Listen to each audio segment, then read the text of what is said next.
And all three coordinated with Fani Willis, the Fulton County District Attorney who brought the Georgia RICO case against President Trump, sharing witnesses, sharing documents, helping to prepare her witness interviews. Is that right? Yes.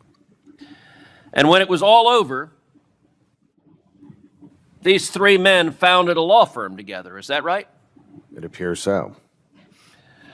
Washington has a lot of revolving doors, but this one spun from prosecution to profit. Ted Cruz brings up key DOJ names in a hearing, and the moment shifts super fast when these names are said out loud. Senator Cruz.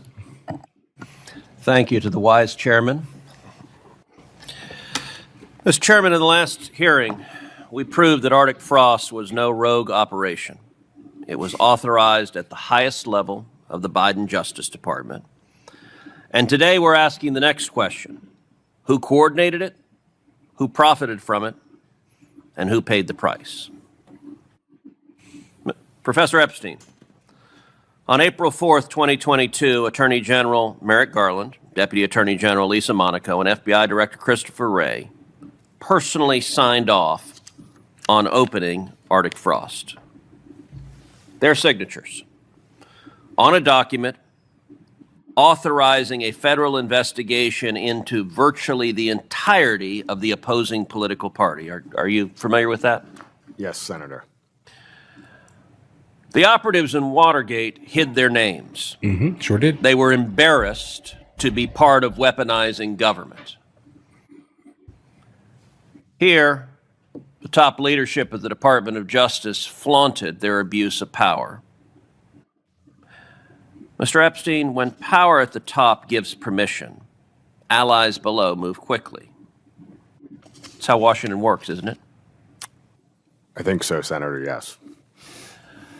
And Arctic Frost quickly grew beyond the Department of Justice.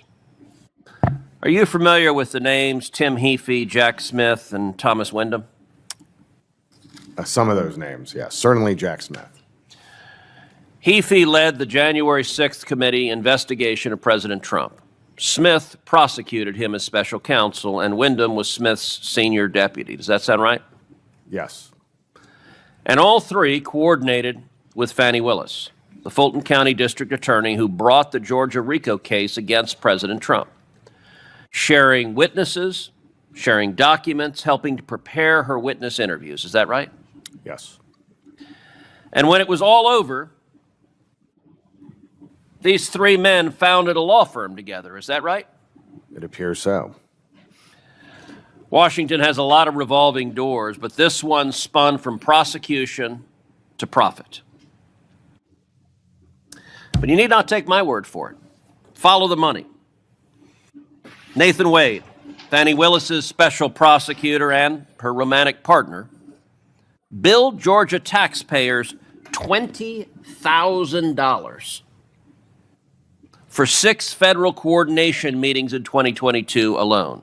2 with the White House, 3 with the January 6th committee, 1 on that same day that Jack Smith was appointed special counsel. This was a coordinated, organized operation by the Biden White House, the Biden Justice Department, and the Democrat Party to try to destroy their political opposition because they were terrified that the voters would do what they did, which is in November 2024, re-elect President Donald Trump. Yeah. And this was the single greatest assault on democracy our nation has ever seen.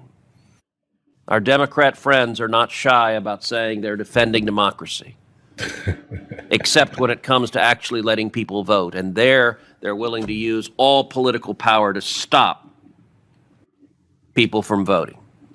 In fact. You know, Nathan Wade, under oath, he was asked about every one of those meetings. Wade said, "I don't remember." Anyone have a guess for how many times? 58 times. 58 times. I read it on the paper. Wade's answer about those meetings was, "I don't remember. I don't remember. I don't remember." Mr. Epstein, that's crazy. When a prosecutor can't remember something 58 times, what does that tell you? I think the inference is that he's not telling the truth. Right. I think that is a very fair inference. In assessment. your judgment, should the architects of this scheme face criminal prosecution? I certainly think there is a number of bases to investigate the activities that occurred. We keep having these conversations about how debaucherous some of these individuals were when they were trying to subvert democracy. But for some reason, we keep circling the drain here, guys, right? Either we're going to hold these people accountable or we're going to waste more money talking about holding them accountable. Guys, hold them accountable. And what bases come to mind? I think the way in which there was ignoring the proper constitutional appointment of Jack Smith, the evidence of potential bias amongst some FBI agents in the Washington field office, the ways in which there was coordination with the White House counsel's office in ways that I think was inconsistent with the proper interpretation of the Presidential Records Act, and gave no ability for, at the time, former President Trump to assert constitutional privileges, the way in which the record shows that the National Archivist was clearly biased and made referrals to the FBI that were likely unauthorized, doing it through his Inspector General. And I think the evidence that this committee has shown shows that there was unfortunate coordination as for partisan motivation, and these documents shock the conscience. Weaponizing the Department of Justice for partisan ends to subvert democracy and try and steal an election. Finally, Mr. Clark, you're here today because you have faced this subversion of justice not as a statistic, but as a target. You were a partner at Kirkland & Ellis, spent nearly 30 years as a lawyer, is that right? That's correct.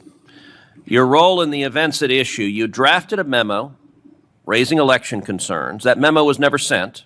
It was never enacted. DOJ leadership rejected it, is that right? That's correct. And the results were stunning. In response to your writing a memo, there was a pre-dawn raid on your home with 12 agents who ransacked your home for 3.5 hours, is that right? That's also correct, and they took computers that had nothing to do with my legal work. Georgia indictment, arrest, booking. Is all that correct? Yes. 3 years of concurrent bar proceedings, federal scrutiny and litigation, hundreds of thousands in legal fees. Is that right? Millions in legal fees, 5 going on 6 years of legal proceedings in the bar.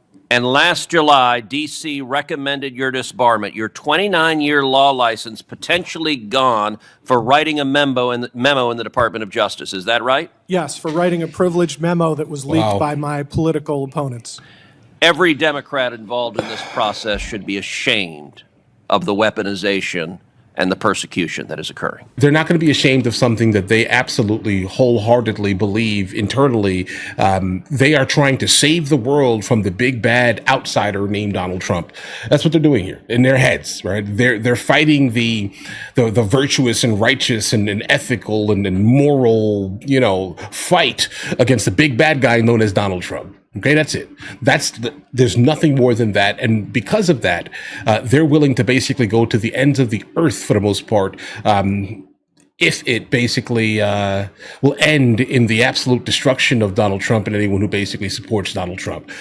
Basically, right? And if you say anything that goes against their overall ideology, they come for you. That's what it seems to be here, guys. I mean, we don't want to have the deep state type conversation all the time here, guys. I mean, I definitely am not one that wants to have any type of serious, conspiratorial type of conversation. But guys, I mean, things start to look very interesting when people are utilizing the federal government and the long reach of the federal government for one person's destruction because they had the nerve, in fact, to be an elected official, or in close proximity, let's say, to the government, and they decide to say something that may go against your feelings. You ransack his house, you send 12 agents to his house, you take computers and all this other stuff, guys.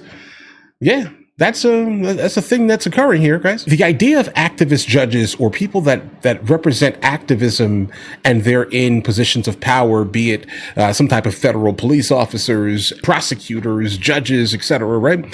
This seems to be like a more modern type of thing, right? Don't get me wrong here. There's always been like the idea of you put you put a slight amount of your personal personality, let's say this year, into how you adjudicate, right? Type of situations, at least, right?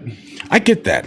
But when we're getting to the point where we have full-blown activist judges, okay, and activist people in power, these things are not really truthfully conducive here, guys. I don't really see the value in that type of thing. How are we to get fair treatment under the law if by default the judge or the person that is lording over you at that time here, right, has the ability to say, hey, listen, I voted for Kamala Harris.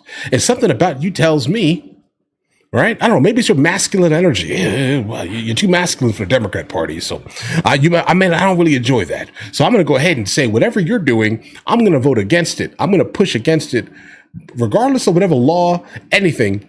But if I smell the masculinity on your breath, okay, all right, jail. That could be it. That may be. I may have overblown that whole argument there. But activist judge with the ability specifically to utilize 90% of their own personal life, let's say this year, 10% of the law. Guys, can we please reverse that? All right, it's fine if you have a slight perception of reality, do your thing here, but under no circumstance do you start kind of leading with a bias and signing off on things that are affecting people pretty much based off of like political ideology. It's a little bit silly. My opinion, though, obviously, guys, listen, you guys all have an absolutely amazing day. Enjoy your day thoroughly. If you guys are new here, please like and subscribe. And in the meantime, I'll go ahead and catch you guys later.